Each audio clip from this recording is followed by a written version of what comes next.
Hello everyone, I hope you're having a good day. So as you can see, we have Atomic Habits here, and for anyone who is not familiar with this format of video, it's basically like I'm reading something but in a very calming voice, and the reason for that is because these type of videos are called ASMR videos, and they are usually used by people who are trying to relax or fall asleep or maybe study. I remember using a lot of these videos back in the day for studying, and I still use them for falling asleep. I think they're great, and I know they're a little weird, and I don't like to admit that ASMR is something that I like, because when you type it into YouTube, you'll come up with a lot of results that are not really representative of what I would be listening to. But anyway, with all that explanation out of the way, let's get into this book. Now, I think I already said why I'm reading this book in particular, but in case that was the last recording that I scrapped, my mom wanted me to read this book, and I thought, well, look, I've been putting it off for a while, but now I have a commitment to making YouTube videos, so instead of just trying the same type of video over and over again, I'm going to try something different, and hopefully it will work. So let's see here. It's by James Clear, Atomic Habits. Tiny changes, remarkable results, an easy and proven way to build good habits and break bad ones. Right, so this could be very helpful for anyone watching, especially if you have bad habits, such as smoking or drug addiction or like alcoholism. So hopefully there will be help for people who have that kind of issues, those kind of issues, sorry. Okay, now before I start reading, let me just clarify one more thing. If I could remember what it was that I wanted to clarify. Let me start reading, and then when I remember it, I'll get to it. Okay, atomic. So an extremely small amount of a thing, this single irreducible unit of a larger system, the source of immense energy or power. Now, just for all the science nerds out there, they know that there is actually something smaller than an atom. It's called a quark, but we'll let it be. Habit, a routine or practice performed regularly, an automatic response to a specific situation. Okay.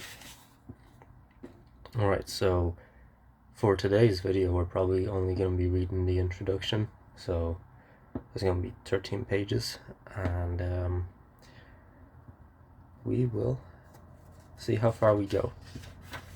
I haven't been reading books for quite a while. Mainly, like most people, I would say I've been more on like social media and YouTube and getting all my stories and all that from there, right? Right. Okay, introduction. Is that a bit of fluff there? Okay. So my story. On the final day of my sophomore year, sophomore year of high school, I was hit in the face with a baseball bat. As my classmate took a full swing, the bat slipped out of his hand and came flying towards me, before striking me directly between the eyes. I have no memory of the moment of impact. The bat smashed into my face with such force that it crushed my nose and distorted it into a U shape. The collision sent the soft tissue of my brain slamming into the inside of my skull. Immediately, a wave of swelling surged throughout my head. In a fraction of a second, I had a broken nose, multiple skull fractures, and 2 shattered eye sockets. When I opened my eyes, I saw people staring at me and running over to help. I looked down and noticed spots of red on my clothes. One of my classmates took the shirt off his back and handed it to me. I used it to plug the stream of blood rushing from my broken nose. Shocked and confused, I was unaware of how seriously I had been injured. My teacher looped his arm around my shoulder, and we began the long walk back to the nurse's office, across the field, down the hill, and back into school. Random hands touched my sides, holding me upright. We took our time, walked slowly. Nobody realized that at the time every minute mattered. When we arrived at the nurse's office, she asked me a series of questions. "What year is it?" 1998, I answered. It was actually 2002. Who is the President of the United States? Bill Clinton. I said the correct answer was George W. Bush. What is your mom's name? I stalled 10 seconds past. Patty. I said, casually ignoring the fact that it had taken me 10 seconds to remember my own mother's name. That is the last question I remember. My body was unable to handle the rapid swelling in my brain, and I lost consciousness before the ambulance arrived minutes later. I was carried out of school and taken to the local hospital.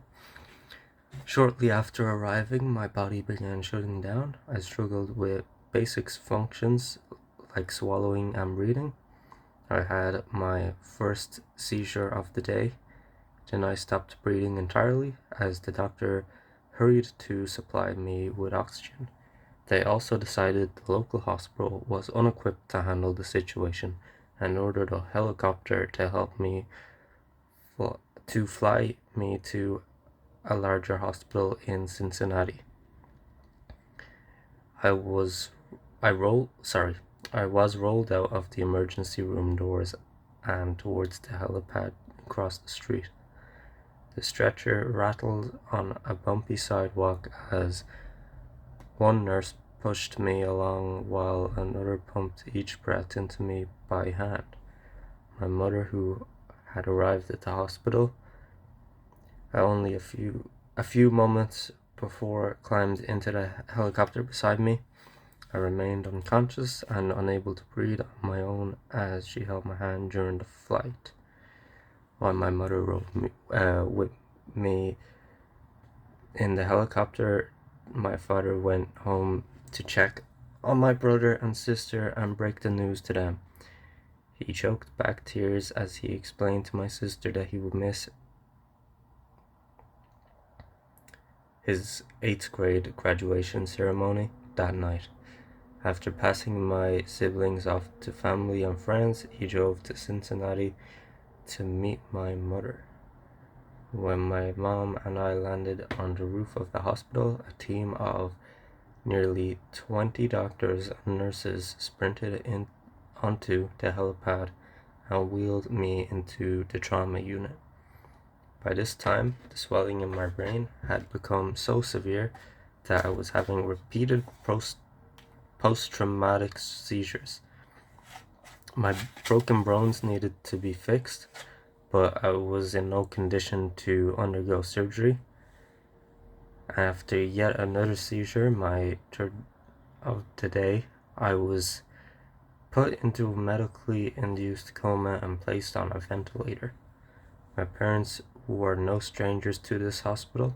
10 years earlier, they had entered the same building on the ground floor after my sister was diagnosed with leukemia at age 3. I was 5 at the time.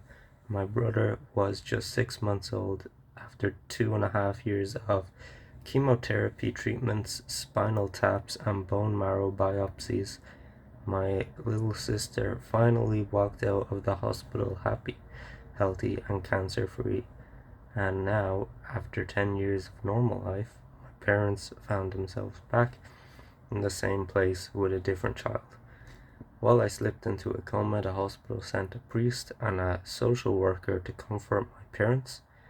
It was the same priest who had met with them a decade earlier on the evening they found out my sister had cancer. As the day faded into night, a series of machines kept me alive. My parents slept restlessly on a hospital mattress. One moment they would collapse from fatigue, the next they would be awake with worry. My mother would tell me later it was one of the worst nights I've ever had. Okay. My recovery. Mercifully, by the next morning, my breathing had rebounded to the point where the doctors felt comfortable releasing me from the coma. When I finally regained consciousness, I discovered that I had lost my ability to smell. As a test, a nurse asked me to blow my nose and sniff an apple juice box.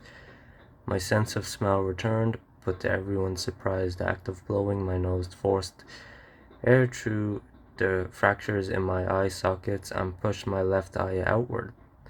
My eyeball bulged out of the socket, held precariously in place by my eyelid and the optic nerve attaching my eye to my brain. The ophthalmologist said my eye would gradually slide back into place as the air seeped out, but it was hard to know how long this would take. I was scheduled for surgery 1 week later, which would allow me some additional time to heal. I looked like I had been on the wrong end of a boxing match, but I was cleared to leave the hospital. I returned home with a broken nose, half a dozen facial fractures, and a bulging left eye. The following months were hard. It felt like everything in my life was on pause. I had double vision for the weeks. I literally couldn't see straight. It took me more than a month, but my eyeball did eventually return to its normal location. Between the seizures and my vision problems, it was 8 months before I could drive a car again.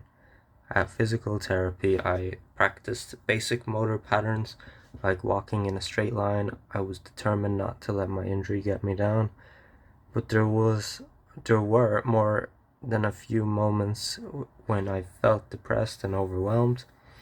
I became painfully aware of how far I had to go when I returned to the baseball field 1 year later. Baseball had always been a major part of my life. My dad had played Major League Baseball for St. Louis Cardinals, and I had a dream of playing professionally too.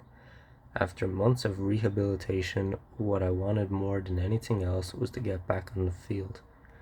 But my return to baseball was not smooth. When the season rolled around, I was the only junior to be cut from the varsity baseball team. I was sent to play with sophomores on junior varsity. I had been playing since age 4. For someone who had spent so much time and effort on the sport, getting cut was humiliating. I vividly remember the day it happened. I sat in my car and cried. I sat in my car and cried as I flipped through the radio, desperately searching for a song that would make me feel better. After a year of self-doubt, I managed to make the varsity team as a senior, but I rarely made it on the field. In total, I played 11 innings of high school varsity baseball, barely more than a single game. Despite my lackluster high school career, I still believed I could become a great player, and I knew if things were going to improve, I was the one responsible for making it happen. The turning point came 2 years after my injury when I began college at Denison University. It was a new beginning, and it was the place where I would discover the surprising power of small habits for the first time. Okay, I finally remember what I wanted to say at the very start before I started reading. I predict that this book mainly is going to be about how doing small habits is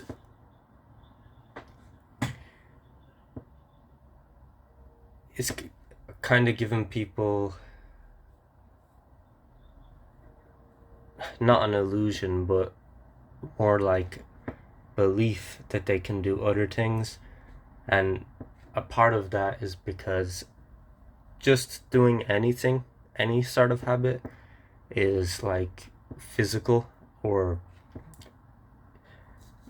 not, sorry, I mean like you're using energy to do the habit, right? So it gets your mind and body like used to using energy. So the more you're doing all these smaller habits, the less difficult it is for any bigger habits to be, because you've gotten yourself used to using your brain and body and energy. So I think that's mainly what the book is going to be about, but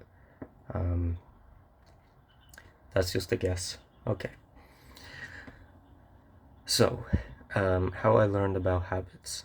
Attending Denison was one of the best decisions of my life. I earned a spot on the baseball team, and although I was at the bottom of the roster as a freshman, I was thrilled. Despite the chaos of my high school years, I had managed to become a college athlete. I wasn't going to be starting on the baseball team anytime soon, so I focused on getting my life in order while my peers stayed up late and played video games. I built good sleep habits and went to bed early each night. In the messy world of a college dorm, I made a point to keep my room neat and tidy. These improvements were minor, but they gave me a sense of control over my life.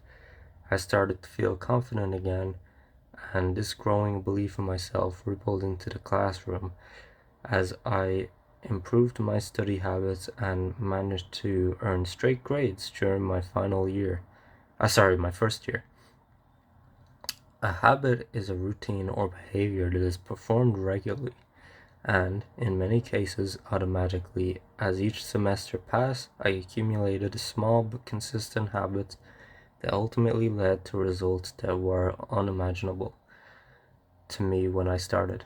For example, for the first time in my life, I made a habit to lift weights multiple times per week. And in the years that followed, my 6'4" frame bulked from a featherweight 170 to a lean 200 pounds. When my sophomore season arrived, I earned a starting role on the pitching staff. By my junior year, I was voted team captain, and at the end of the season, I was selected for the all-conference team. But it was not until my senior season that my sleep habits, study habits, and strength training habits really began to pay off. 6 years I had been hit in the face with a 6 years after I had been hit in the face with a baseball bat, flown to the hospital, and placed into a coma, I was selected at the top as the top male athlete at Denison University and named to the ESPN Academy, All-America team, an honor given to just 33 players across the country. By the time I graduated, I was listed in the school record books in 8 different categories. That same year, I was awarded the university's highest academic honor, the President's Medal. I hope you will forgive me for if this sounds boastful. To be honest, there was nothing legendary or historic about my athletic career. I never ended up playing professionally. However, looking back on those years, I believe that I accomplished something just as rare. I fulfilled my potential, and I believe the concepts in this book can help you fulfill your potential as well. We all face challenges in life. This injury was one of mine, and the experience taught me a critical lesson. Changes that seem small and unimportant at first will compound into remarkable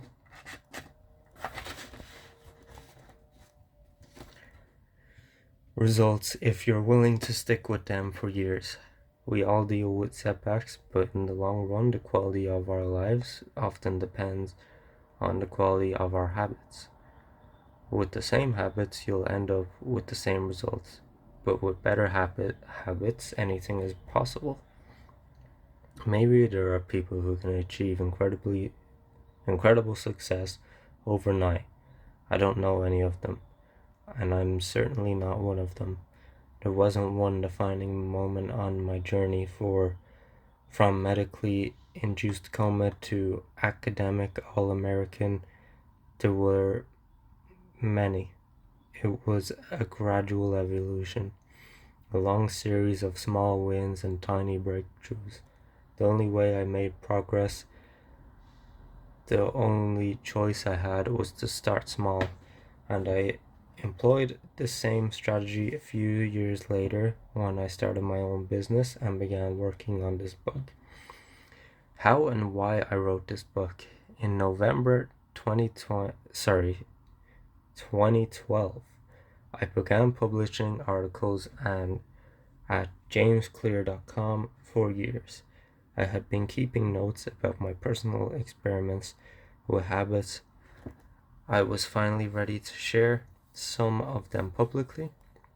I began by publishing a new article every Monday and Thursday. Within a few months, this simple writing habit led to my first 1,000 email subscribers, and by the end of 2013, that number had grown to more than 30,000 people. In 2014, my email list expanded to over 100,000 subscribers, which made it one of the fastest growing newsletters on the internet. I had felt like an imposter when I began writing 2 years earlier, but now I was becoming known as an expert on habits, a new label that excited me but also felt uncomfortable. I had never considered myself a master of the topic, but rather someone who was experimenting alongside my readers. In 2015, I reached 200,000 email subscribers and signed a book deal with Penguin Random House to begin writing the book you are reading now. As my audience grew, so did my business opportunities. I was increasingly asked to speak at the top companies about the science of habit formation, behavior change, and continuous improvement. I found myself delivering keynote speeches at conferences in the United States and Europe. In 2016, my articles began to appear regularly in major publications like Time, Entrepreneur, and Forbes. Incredibly, my writing was read over 8 million by over 8 million people that year. Coaches in the NFL, NBA, MLB began reading my work and sharing it with their teams. At the start of 2017, I launched the Habits Academy, which became the premier training platform for organizations and individuals interested in building better habits in life and work. Interested readers can learn more about that at habitsacademy.com. Okay. Fortune 500 companies and growing startups began to enroll their leaders and train their staff. In total, over 10,000 leaders, managers, coaches, and teachers have graduated from the Habits Academy, and my work with them has taught me an incredible amount of what it takes to make habits work in the real world. As I put the finishing touches on this book in 2018, jamesclear.com is receiving millions of visitors per month and nearly 500,000 people subscribe to my weekly email newsletter, a number that is so far beyond my expectations when I begin that I'm not even sure what to think of it. How this book will benefit you. The entrepreneur and investor Naval Ravikant has said to write a great book, you must first become the book. I originally learned about the ideas mentioned here because I had to live them. I had to rely on small habits to rebound from my injuries, to get stronger in the gym, to perform at a high level on the field, to become a writer, to build a successful business, and simply to develop into a responsible adult. Small habits helped me fulfill my potential, and since you picked up this book, I'm guessing you'd like to fulfill yours as well. In the pages that follow, I will share a step-by-step plan for building better habits, not for days or weeks, but for a lifetime. While science supports everything I've written, this book is not an academic research paper, it's an operating manual. You'll find wisdom and practical advice front and center as I explain the science of how to create and change your habits in a way that is easy to understand and apply. The fields I draw on, biology, neuroscience, philosophy, psychology, and more, have been around for many years. What I offer you is a synthesis of the best ideas smart people figured out a long time ago, as well as the most compelling discoveries scientists have made recently. My contribution, I hope, is to find the ideas that matter most and connect them in a way that is highly actionable. Anything in these pages you should credit to the many experts who preceded me. Anything foolish, assume it is my error. The backbone of this book is my 4-step model of habits.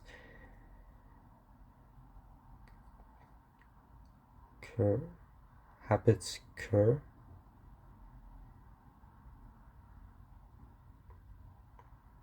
Model of habits cure.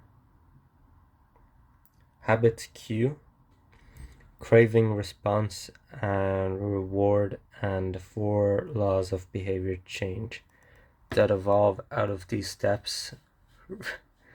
Readers with a psychological background may recognize some of these terms from operant conditioning, which was first proposed as stimulus response reward by B.F. Skinner in the 1930s and has been popularized more recently as cue routine reward in The Power of Habit by Charles Duhigg. Behavioral scientists like Skinner realized that if you offered the right reward or punishment, you could get people to act in a certain way. but Skinner's model did an excellent job of explaining how external stimuli influenced our habits. It lacked a good explanation for how our thoughts, feelings, and beliefs impact our behavior. Internal states, our moods and emotions matter too. In recent decades, scientists have begun to determine the connection between our thoughts, feelings, and behavior. This research will also be covered in these pages. In total, the framework I offer is an integrated model of the cognitive and behavioral sciences. I believe it is one of the first models of human behavior to accurately account for both the influence of external stimuli and internal emotions on our habits.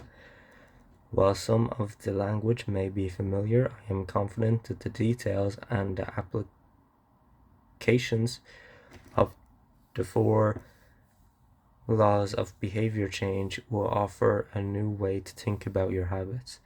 Human behavior is always changing, situation to situation, moment to moment, second to second, but this book is about what doesn't change. It's about the fundamentals of human behavior, the lasting principles you can rely on year after year, the ideas you can build a business around, build a family around, build a life around. There is no right way to create a better habits, but this book describes the best way I know, an approach that will be effective regardless of where you start or what you're trying to change. The strategies I cover will be relevant to anyone looking for a step-by-step system for improvement, whether your goals center on health, money, productivity, relationships, or all of the above. As long as a human behavior is involved, this book is your guide. Well, I like the confidence, and that's the introduction. I'm gonna read the rest of this book at some point in my life because I did tell my mom that I would. So I'm definitely gonna do that regardless. But I would like, if people wanted to see more, and if they don't, that's okay. I'll just do it off camera. But if they do and they want to see this book in particular, please let me know in the comments. Please like if you liked, and please subscribe if you want to see a part 2. Thank you all for watching, and I hope you have a great day.